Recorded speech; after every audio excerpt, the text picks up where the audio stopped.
उदयपुर के railway station पर कई सारी दुकानें थीं और ये सारे लोग पास के गांव के ही लोग थे। कई सालों से लोग उस रेलवे स्टेशन पर अपनी रोजी रोटी चलाने के लिए दुकान लगाए बैठे थे, लेकिन पिछले कुछ समय से उस रेलवे स्टेशन पर लोगों का आना जाना कम हो गया था। एक रोज उस रेलवे स्टेशन पर एक पति पत्नी उतरते हैं। अरे भाई सुनो जरा, ये दौलतपुर गांव का रास्ता किधर से जाता है?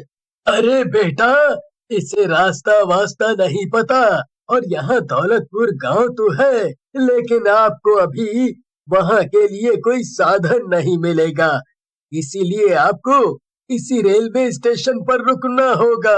सुनिए जी, मैं यहाँ रुकने वाली बिल्कुल भी नहीं हूँ। क्या हम पूरी रात इस रेलवे स्टेशन पर बिताएंगे? आपको अपने रिश्तेदारों के घर आने से पहले पूरी जानकारी तो लेनी चाहिए थी ना। यहाँ से कितनी दूर है दौलतपुर, आप वही बता दीजिए। यहाँ से आधा घंटे का रास्ता है, लेकिन अभी जाना ठीक नहीं है। हम लोग पास के गांव के ही रहने वाले हैं, आप हमारी बात मानिए, यही स्टेशन पर रात बिता लीजिए, कल सुबह चले जाइएगा। सुनिए, हम आगे किसी और से पूछ लेंगे। ये लोग पता नहीं अपने आप में क्या इशारेबाजी कर रहे हैं। औरत को गुस्सा आता है और वो अपना बैग उठाकर दौलतपुर गांव के लिए निकल जाती है। इन शहर के बेवकूफ लोगों को अगर हम कुछ बता भी दें तो ये लोग उस पर विश्वास करेंगे नहीं और हमें ही मूर्ख और गवार कहकर वही काम करेंगे जो इन्हें नहीं करना चाहिए। हाँ, अब तो भगवान ही इन दोनों की रक्षा करे। बिल्कुल ठीक कह रही हो काकी तुम, अब तो भगवान ही दोनों को उससे बचाए। लेकिन अगली सुबह करीब 6 बजे जब ये तीनों घर की तरफ जा रहे होते हैं, तभी उन्हें लोगों की भीड़ दिखती है। जब तीनों वहाँ पहुँचते हैं तो देखते हैं कि वो औरत और आदमी बीच रास्ते में मरे पड़े हैं। भगवान अब उनकी आत्मा को शांति दे। अगर रात भर स्टेशन पर रुक गए होते तो ये हाल तो ना होता इन लोगों का। देखो जरा, भेलपूरी भी खरीदी थी इन्होंने। धीरे धीरे समय बीत रहा था और महीने में कम से कम 4 से 5 लोगों की मौत दौलतपुर गांव जाने वाले रास्ते में ही हो जाया करती। हर कोई इस राज से अनजान था कि आखिर लोगों को कौन मार रहा है, लेकिन गांव के आसपास के लोग इस बात से वाकिफ थे और वो इस बात का जिक्र भी नहीं करना चाहते थे। एक रोज कुंती अपनी समोसे की दुकान लगाती है और वो बहुत खुश थी। आज मैं 2 घंटे बाद ही ये समोसे बेचकर चली जाऊंगी। वो क्या है ना, मेरा बेटा आने वाला है शहर से और बहू भी, तो मुझे उनके लिए खाना पीना बनाना है। अरे क्या बात है काकी, आज बता रही हो कि उमेश भैया आने वाले हैं। देख रहे हो ना काका, आज तो कुंती काकी के चेहरे से मुस्कुराहट ही नहीं जा रही। क्या बात है काकी, ऐसे ही हंसती रहा करो, अच्छी लगती हो।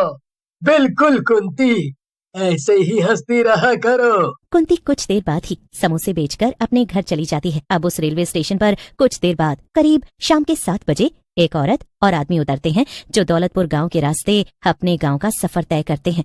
कैसा गांव है आपका? पहली बार मैं अपने ससुराल जा रही हूँ, वो भी पैदल। इतने रिक्शे वाले ऑटो वाले यहाँ खड़े हैं, लेकिन कोई भी दौलतपुर गाँव से होकर नहीं जाना चाह रहा। लेकिन मुझे दौलतपुर गाँव इसलिए भी जाना है क्योंकि मैं अपने दोस्त से मिलते हुए अपने घर जाऊंगा।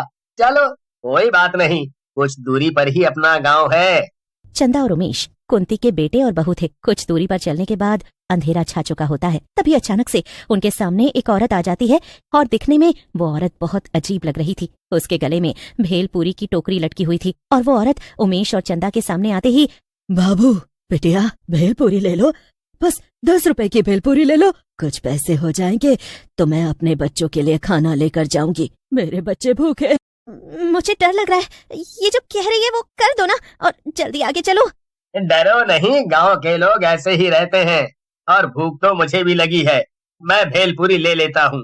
20 रुपए की भेलपूरी दे दो आप। उमेश और चंदा उस औरत से 20 रुपए की भेलपूरी ले लेते हैं और जैसे ही वो दोनों भेलपूरी खाते हैं वैसे ही उनका दम घुटने लगता है और वहाँ वो औरत ये देखकर जोर जोर से हंसने लगती है और अपने असली रूप में आ जाती है। दरअसल वो एक चुड़ैल थी। एक एक को मार डालूंगी, किसी को नहीं छोड़ूंगी, सबको मार डालूंगी। पानी पानी। चुड़ैल जोर जोर से हंस रही होती है और उमेश और चंदा नीचे जमीन पर गिरकर अपने गले को पकड़कर चीख चिल्ला रहे होते हैं। कुछ देर बाद वो चुड़ैल उन दोनों को मार देती है और अगली सुबह कुंती को इस बात की खबर लगती है कि उसके बेटे और बहू को भेलपूरी बेचने वाली चुड़ैल ने मार डाला। हे भगवान! कई सालों बाद मेरा बेटा घर लौट कर आया था और मेरी बहू वो तो पहली बार गांव आई थी। सब कुछ बर्बाद कर दिया उस चुड़ैल ने। मेरे बच्चों ने क्या बिगाड़ा था उसका? गांव वालों को उस भेलपुरी वाली चुड़ैल के बारे में पता था, जो दौलतपुर गांव के रास्ते में रात के वक्त लोगों को भेलपुरी बेचकर मार डालती थी। जो कोई उसकी भेलपुरी खाता वो मारा जाता। ऐसे ही लगभग आगे भी चलता है और उस रास्ते से आने जाने वाले लोगों को वो चुड़ैल अपना शिकार बना रही थी। कुंती अब समोसे बेचने का काम छोड़ चुकी थी। वो बीमार रहने लगी थी और करीब अपने बेटे बहू के मरने के 1 महीने बाद सदमे से कुंती की भी मौत हो जाती है। गांव में कुंती की मौत के बाद लोगों में उस चुड़ैल को लेकर और भी ज्यादा दहशत फैल गई थी। हर कोई उस चुड़ैल के बारे में ही बात कर रहा था। एक रोज चाय बेच रहा कैलाश एक बाबा जी को चाय पिलाता है। बच्चा खुश रहे, भला हो तेरा। इस गांव में लोगों का कभी भला नहीं हुआ है जब से वो दुष्ट चुड़ैल लोगों को सता रही है। किसकी बात कर रहा है तू बच्चा? उस चुड़ैल की जो बेकसूर लोगों की जान ले रही है। मुझे सब ज्ञात है वो ये सब क्यों कर रही है। क्या क्या जानते हैं आप? क्या आप हम गांव वालों की मदद करेंगे? यहाँ हर दूसरे तीसरे दिन कुछ ऐसा हो जाता है जिसकी हमें उम्मीद नहीं होती। मैं तो कुछ नहीं कर सकता, लेकिन मैं तुम्हें जिनका पता दे रहा हूँ वो इसमें तुम्हारी मदद जरूर करेंगे। वो बाबा जी वहां से चले जाते हैं और एक तांत्रिक का पता चाय वाले को बता जाते हैं। अगले दिन चाय वाला और नंदू उस तांत्रिक बाबा के पास पहुंचकर उसे सारी बातें बताते हैं। तांत्रिक भी अब उस चुड़ैल को अपने वश में करने के लिए गांव पहुंचता है और एक बड़ी पूजा के साथ उस चुड़ैल को अपने बस में करने के लिए मंत्रों के उच्चारण के साथ वहां उपस्थित करता है। और कुछ देर बाद वो चुड़ैल वहां प्रकट भी हो जाती है। तुम गांव वाले मूर्ख हो, सबके सब मारे जाओगे, सबके सब मारे जाओगे मेरे हाथों। भूल गए वो दिन जब इस गांव की एक औरत और एक लड़के ने मुझे सिर्फ इसलिए मार डाला क्योंकि मेरे पास सिर्फ 500 रुपए थे जो मैंने भेलपुरी बेचकर पूरे दिन में कमाए थे। लेकिन जब मैं घर जा रही थी तो उन्होंने मेरा रास्ता रोका, मुझसे मेरे पैसे छीन लिए और जब मैं चिल्लाने लगी तो मेरी जान ले ली। जितना दुख मुझे अपनों से दूर होकर हुआ उतना ही दुख मैं तुम सबको दूंगी, सबको मार डालूंगी। तांत्रिक मंत्र के उच्चारण के साथ उस बुरी शक्ति को अपनी बोतल में भर लेता है और हमेशा हमेशा के लिए उसे दूर ले जाकर बहती नदी में प्रवाहित कर देता है। उस दिन के बाद से गांव में उस चुड़ैल का आतंक तो कम हो जाता है, लेकिन तब तक उस चुड़ैल ने काफी लोगों का घर उजाड़ दिया था।